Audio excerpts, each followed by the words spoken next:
Hello there. So glad you dropped by this episode of Media Champions. I'm your host, Mary Therese Griffin in Atlanta. Today we're going to go out to Mississippi. That's where we find our new friend, Michael Dozier. He is with CHL Nonprofits, and that stands for Carrington, Holland, and Leigh. And it stands for, you are going to be excited you're here because we're talking all things nonprofit with our friend Michael. Welcome. Thank you. Welcome. And I'm looking forward to doing it. And thank you for having me. I thank you for what you do. I've worked with many nonprofits in my lifetime, professionally and personally. And it takes folks like you who actually care to make that wheel turn and happen. So thank you for that. Can we talk about the importance as technology changes, especially for nonprofits, why it's important for people to reach out to someone like you and your company? Because there is a process for making sure that you establish a sound nonprofit and making sure that it's fruitful. Good question. And one of the reasons is because there's so many nonprofits around the world. And as a nonprofit organization, you want to make sure that you have the right tools and mechanisms in place where you can tailor towards the people who you're trying to help, as well as the people who need to support them, which is the donor. And in getting those donors engaged, because they're so important. And thank goodness we have donors who support nonprofits.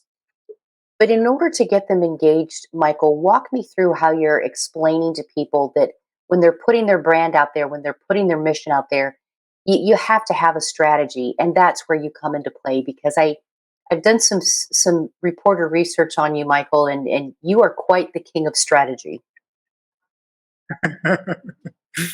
Well, thank you so much. I typically tell people when they have a nonprofit organization, they want people to know who they are. They need to start with a coordinated case statement for support. That case statement for support, it talks about their mission. It talks about why they're doing what they're doing. It talks about their vision, where they want to be.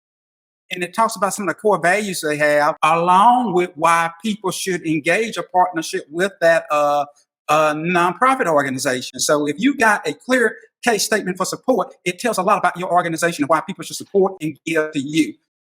And Michael, when you get them involved with that solid case statement, it's kind of like a business, a for-profit business, that you want loyal customers. You want loyal people that are going to be continuing to donate to your cause. So that means you got to keep it fresh. In other words, you don't just set it and forget it. Hey, we created this nonprofit. Here's our website. We're done. You have to keep people engaged by continuing to tell your story. Am I right? You are totally right. Definitely 100% right. I always tell people all the time, when a particular donor donates to your organization, for instance, and they go in their pocket to make that donation, you need to engage them 7 times and thank them 7 times before you ask for another gift.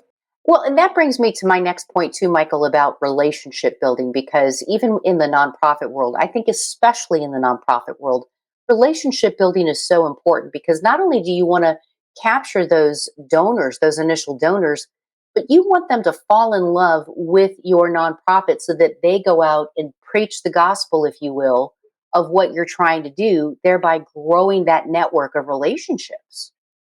When you have a nonprofit organization, look at getting ambassadors who can serve as your voice. When you get these ambassadors who serve as your voice, they can actually spread the word about your organization, and they will allow other people to get engaged that you wouldn't have access to. So focus on getting ambassadors to spread the word, especially on social media. And I always like to say this, make it a friend-to-friend fundraising effort or approach. When you do that, you get a chance to get more people engaged in what you're trying to do to help you accomplish your mission. Do you mind sharing with us maybe a aha moment with a nonprofit you worked with who took your sound advice and then success happened? They thought, that Michael Dozier, he knows what he's talking about. It's got to make you smile pretty big. A good question again. And one of the ones I'm going to pick out is one of my friends, Kelly Aguazi, Warrior Nation Ministry. We were in a process, I created her nonprofit for her. And one of the things I encouraged her to do was focus on Giving Tuesday, but don't wait to the date of Giving Tuesday. I encouraged her about 3 years ago, focus on doing a campaign starting in October. Every week, do an activity every week leading up to Giving Tuesday and get people engaged. And she followed that advice. She got engaged. And, Kelly already had a large following, so it was easy for her to network and interact with her people. And she did that. And every week, the organization raised money, and they raised a lot of money for Giving Tuesday during that Giving Tuesday campaign. So I think that's a good example right there. I love it. And, if I may, I kind of do that with my husband. I start talking about and reminding him when my birthday is 3 months before, Yeah. Yes. dropping hints.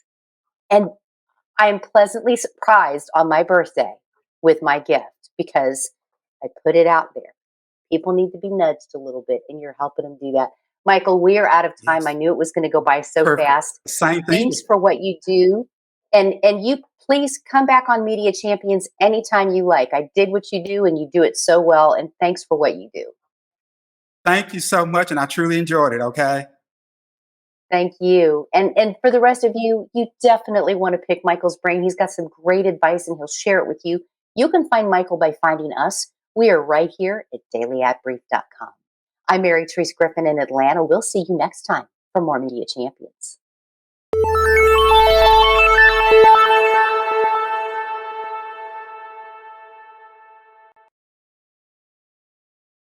Simplify presents Addressable CTV, combining the power of TV with the targeting and attribution of digital.